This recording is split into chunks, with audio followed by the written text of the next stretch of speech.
This episode is brought to you by Kia's first 3-row all-electric SUV, the Kia EV9, with available all-wheel drive and seating for up to 7 adults, with a 0 to 60 speed that thrills you 1 minute and available reclining lounge seats that unwind you the next. Visit kia.com/EV9 to learn more. Ask your Kia dealer for availability. No system, no matter how advanced, can compensate for all driver error and or driving conditions. Always drive safely.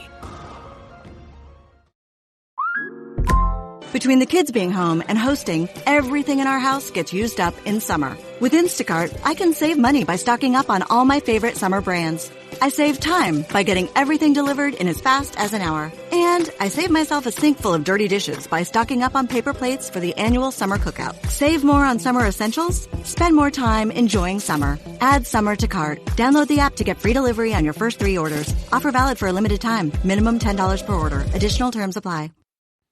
Welcome to the Human Capital Innovations Podcast. We're your source for personal, professional, and organizational growth and development, where we share original research, explore industry trends, and interview executives and thought leaders from across the globe. We hope you join us often for practitioner-oriented content around all things related to leadership, HR, talent management, organizational development, and change management. Maximize your personal and organizational potential with Human Capital Innovations Podcast.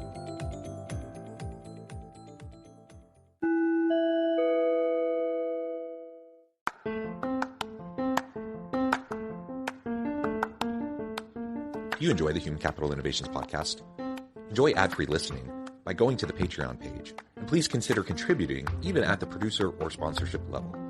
And please leave a review. Thank you for your support.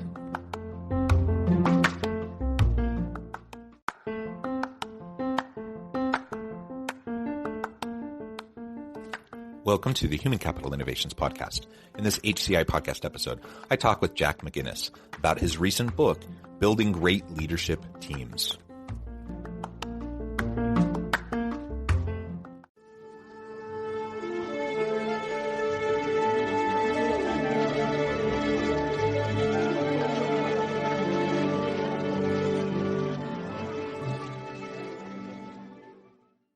Jack McGuinness, welcome to the Human Capital Innovations Podcast. Thanks so much for having me, John. It is a pleasure to be with you. You're joining us from the Chesapeake Bay area. I'm south of Salt Lake City in Utah. And today we're going to be talking about your recent book, Building Great Leadership Teams. This is really, my area of focus and interest as well. So I imagine we could talk for hours and hours and hours. We're going to try to distill that down into 30 minutes or less. Okay. So this will be a nice challenge.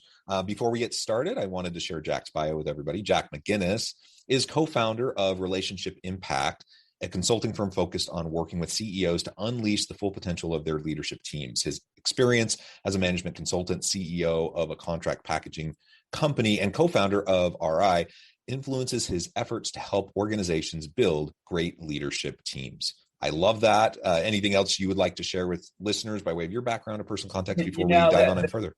Yeah, thanks for asking. The background really is sort of foundational for why I do what I do right now. It's, I have some military experience early on. I learned I was a junior military officer, and I kind of learned some of the fundamentals of being in the infantry of leading soldiers at an early age. I learned very quickly what not to do and also what to do. So I had some great foundational experience there at an early age. And, my experience in helping start a management consulting firm with a guy who was about 15 years older than me was really cool too, because it gave me an ability to learn how to build something from nothing, while also learning how to be a good management consultant, and both, challenging endeavors, but I liked both parts of that. And it gave me some a breadth of clients that I had worked with, and an empathy for dealing with business owners who are building their own businesses as well. And then I bought a contract packaging company after I cashed out of that firm, and that had some great experiences too, because We brought in some new clients, bought some new equipment. We're way over leveraged and cocky and really, really self-assured that we could fix things. And we did a pretty good job fixing things until the financial crisis hit and we went bankrupt. So I learned a lot from that experience as well. And I think all of those kind of experiences together give me some, a unique perspective, I believe, on what it takes to build a great leadership team. And it gives me an empathetic approach to being direct, but also having some compassion for the trials and tribulations of growing an organization. I love that background. And it's great to have diverse backgrounds as we enter this space, because no two organizations are alike. I mean, you could take same industry, same types of products and services, similar customer base.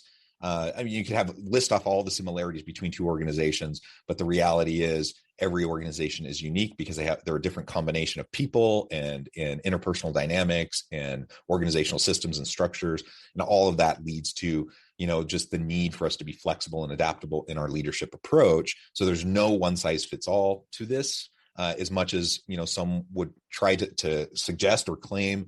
And we just have to lean into the complexity and the messiness of just the reality of when you get human beings together, it's going to be complex and messy, right? And that's where the fun of leadership is, though, because there's no, guidebook specifically. You and I write books, and so we try to provide some guidance, and we try to provide some perspectives, some key principles, those sorts of things. But there's no user's manual for running an organization because they're all just so darn unique.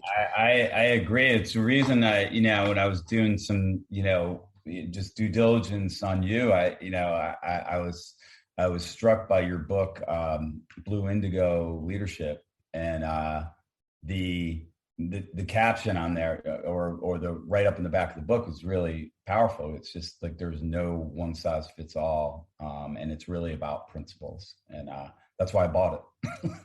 Thank you for that. And again, we're here today really to talk about your book. And I always ask when I have a guest on to talk about a book, I like to find out a little bit about the origin story of the book. Right. Because there's 1,000 leadership books out there and books about effective organizations and teams and such. So there's tons of material. But like you, I also, I tend to put out about a book a year. And this is something I write in this space. I speak in this space. It's something I'm always thinking about. Why this book for you? Why now? And what do you feel like is the unique contribution of this? And then we'll get into some of the details of what you talk about in the book. Yeah, well, that's obviously it's a great question. I'll start with why I started writing to begin with. When we started this firm about 14 years ago, and it's as any company does, it morphs into different. We started as something different, and about I'd say 9 or 10 years ago, we settled in on we'd had worked with a couple of clients that were very much focused. Where the work became very, very much focused on working with their executive teams. And we were like, whoa, we have something unique to say. We have a cool point of view. They seem to be engaged in it. We're making some impact. So, so in the midst of that, I was out to lunch with the CEO of this company. It was a guy a year after me at West Point, who started his own government contractor and killed it. And he said, he gave me some unsolicited but really powerful advice. He said, you have to have a point of view. You guys have to have a point of view. It's not good enough to say you're a consulting firm like everybody else. And so I started writing, and I started really shaping a point of view. And so the book is really a culmination of that, the writings I did. I did a lot of writing for Chief Executive Magazine, still do. But a few years ago, I was like, God, I really should put this down, because we have a pretty cool approach. We have what we think is an interesting perspective. It's similar than other perspectives, a little bit different than others. But then when we started looking, there's not a lot of books on building leadership teams. There's a lot of books on building teams. There's a couple, and there's a bunch of stuff on teams, but not a lot on leadership teams. So we felt like, we had something to say, and that's really where that emanated from.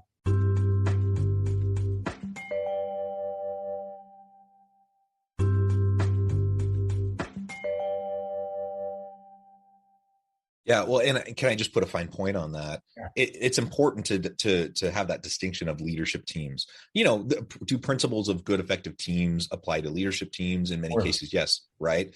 But a leadership team, like an executive leadership team, that is something that's fundamentally different than me being a middle manager with my team of specialists that do some function within the organization. It's just a very different thing. And so focusing on executive leadership and those leadership teams where you're focused so much on the vision, the mission, the purpose, the high level strategy, those sorts of things, it's just a different beast altogether. So I think there's definitely a niche there that needs to be addressed. Well, thank you. Yeah, we thought so too. It is different. There's no question about it. Well, good. So with a little bit of that backstory, and it resonates with me, just the writing, and I'm in the academic space, so I do a lot of academic research. I do a lot of surveying and interviewing and statistical analysis, and I write up a big paper and I get it published in a journal, and like 10 people read it because nobody reads academic journals. And so at some point, and this was probably 3 or 4 years ago, I've always dabbled in the practitioner space. I've done consulting work for a long time, and I've dabbled with writing in the practitioner space, but something shifted in my mind 3 or 4 years ago. And I decided, you know what, I still need to do the academic, peer-reviewed journals. That's part of my expectation as a professor. So I still need to do that, but I need, there's just not as many people that consume that. And so but everything I do is very applied, and all the research I do can, I believe, have big impacts in organizations. So I made the decision, I'm going to start writing articles for various practitioner-oriented outlets with wide distribution to get the ideas out there, to hopefully move the needle a little bit and get the ideas to the end of the row, so that leaders of organizations can actually do something with the research, rather than waiting for 10 years, for it to kind of trickle down. And that has been a super rewarding and fulfilling thing for me over the last few years, as that's been a heightened focus, because we just need to be able to connect back to what matters. And, sitting in the ivory tower and esoteric research and theory building and statistical analyses, while important, I'm a believer in the academic endeavor. The impact of that is not going to be as great as if I can actually, share those ideas with people who are living it day in and day out, trying to make it work. Sure. And that's where you come in as well. I see your work in that same vein. It's research based. It has a foundation in rigor, but it also is written in a way that's digestible, understandable to the average leader in an organization, so they can actually do something with it and make a difference for their teams. So that's fantastic.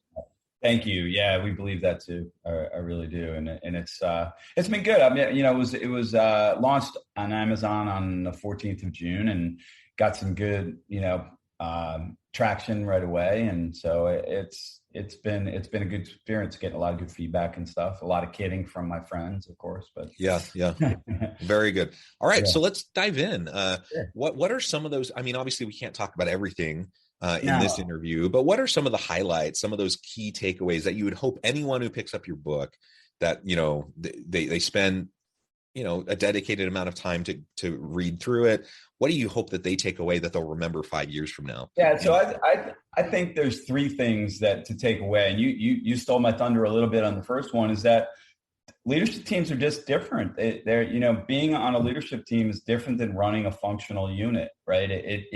You have to have a greater good perspective.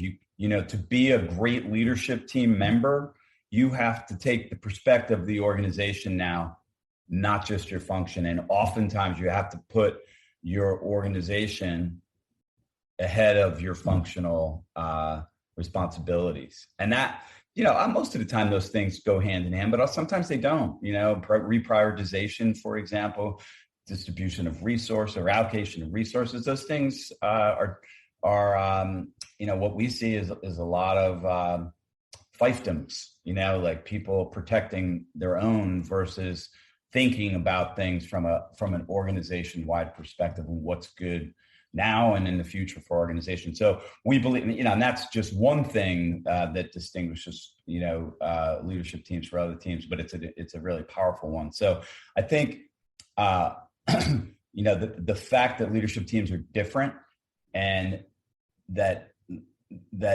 leads to the next thing, which is great leadership teams have great structural foundation.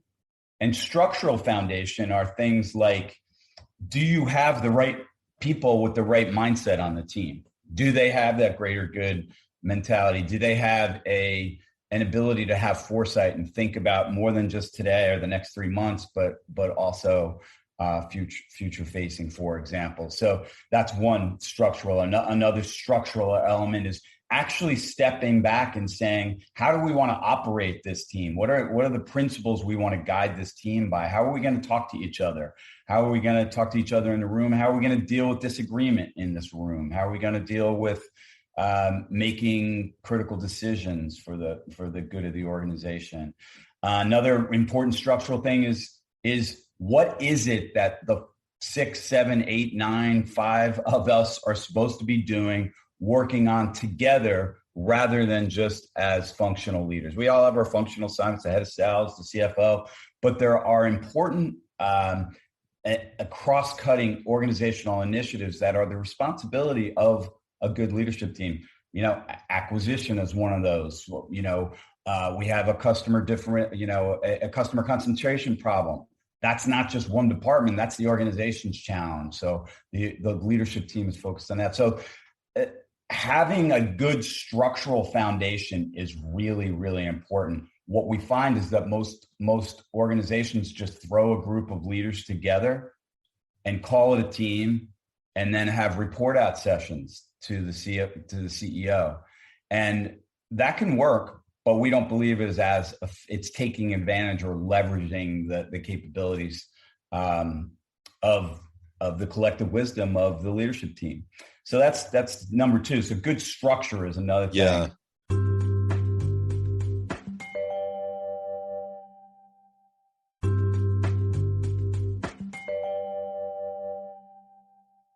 Man, that's so important because otherwise, if you don't have the structure in place and you don't institutionalize those mechanisms of effective teams and organizations, then really you're dependent on the charisma of the leader or the personality, of a particular leader. And what happens when they leave? Good leadership requires you to have sustainability. It requires a leader to be able to work with people who could continue to function well, if that, heaven forbid, that leader gets hit by a bus or has terminal disease of some sort or whatever. Like, you need them to be able to carry on.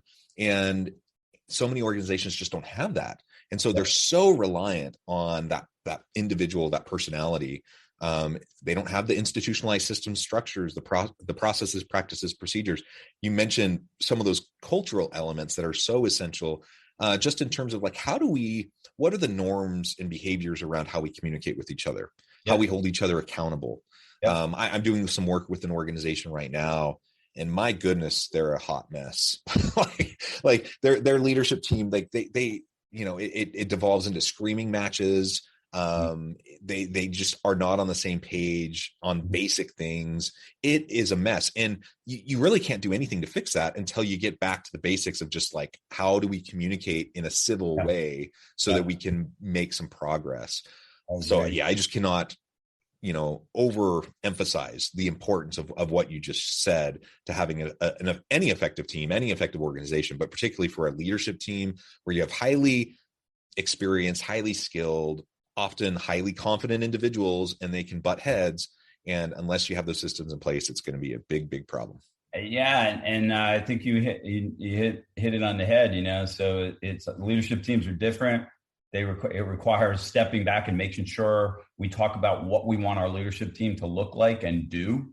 And then finally, the third thing that we believe is really important is the relational dynamics that reinforce the structure. Right. And so relational dynamics are things like trust. Not so much do we like each other, but do we trust each other's capabilities and character, so that we can have the hard conversations we need to have about the most important stuff the organization is facing, without the passive aggressive stuff, without the lobbying the CEO after the meeting, without the defensiveness, and not without all of it, but without most of it. There's no perfect, right? But productive dialogue is such a critical thing and it's probably, people ask me all the time, what gets in the way of leadership teams being as good as they can be. And I believe, in my heart of hearts, that the ability to have productive dialogue is really critical.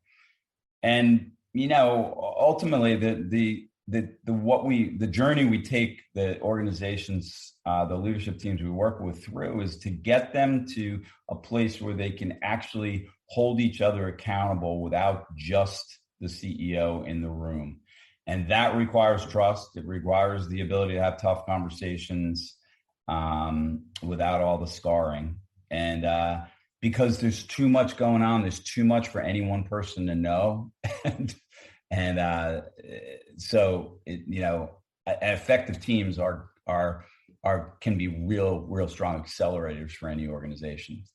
No question. Yeah, that mutual accountability and trust is the foundation upon which those relationships happen, in which that communication can occur.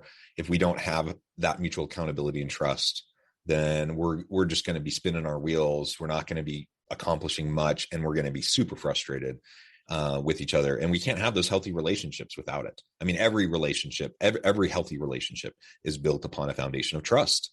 And that, I mentioned this organization I'm working with, their executive team's a hot mess. I mean, that's the crux of the problems, is they fundamentally do not trust each other. Right. And because of that, they just demonize each other, and they just can't get past, these ideologies and these perceived, chasms between them. And in large, I mean, there are some actual chasms, but in actuality, they're far closer together on most things than, me as an outsider coming in, I'm like, oh, you guys aren't really that far off from each other. Yet for them, it's a hill they want to die on for some minute little detail. And so, those things, we just have to build those relationships. We have to have trust. From there, we build the systems that can help us to have a sustainable leadership team. And then all of that comes back to, what we were talking about earlier. Fantastic, Jack. I think everything we've been considering in this brief conversation, which obviously is fleshed out more in your book, I would encourage listeners to really spend some more time thinking about, and to go check it out, because I don't think we can spend enough time self-reflecting on where we're at in relation to these core principles and topics, where our teams are at, where our leadership teams are at. And it's only once we kind of hold up the mirror in front of ourselves and critically self-reflect and understand where we're at, where perhaps the gaps are, that we can put a plan in place to start to improve. And sometimes that means I need to change. That means I need to open my mind. That means I need to work to mend relationships. I need to work to build relationships of trust. Other times it means I become aware also of some toxic dynamics, in between individuals on my leadership team that needs to be addressed.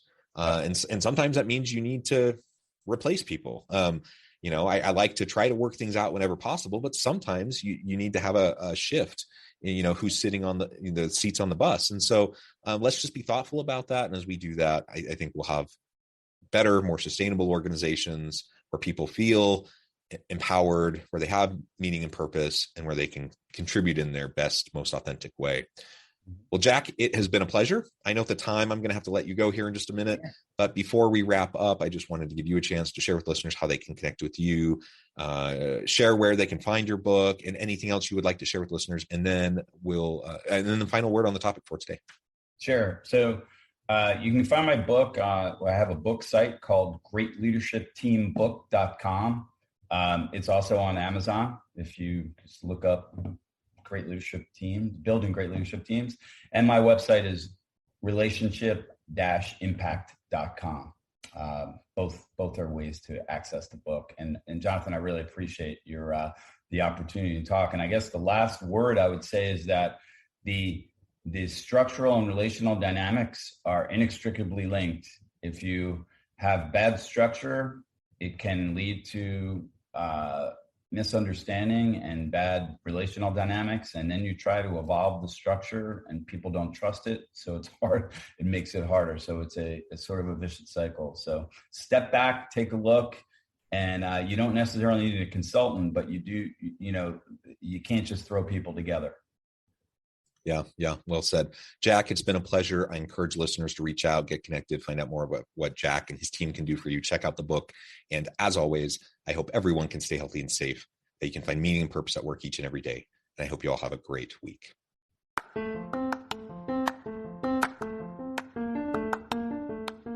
you enjoy the Human Capital Innovations podcast?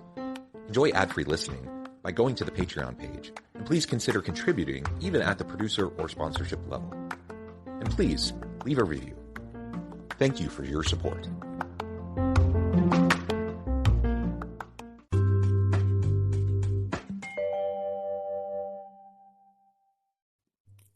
Thanks again for joining us for this episode of the Human Capital Innovations podcast.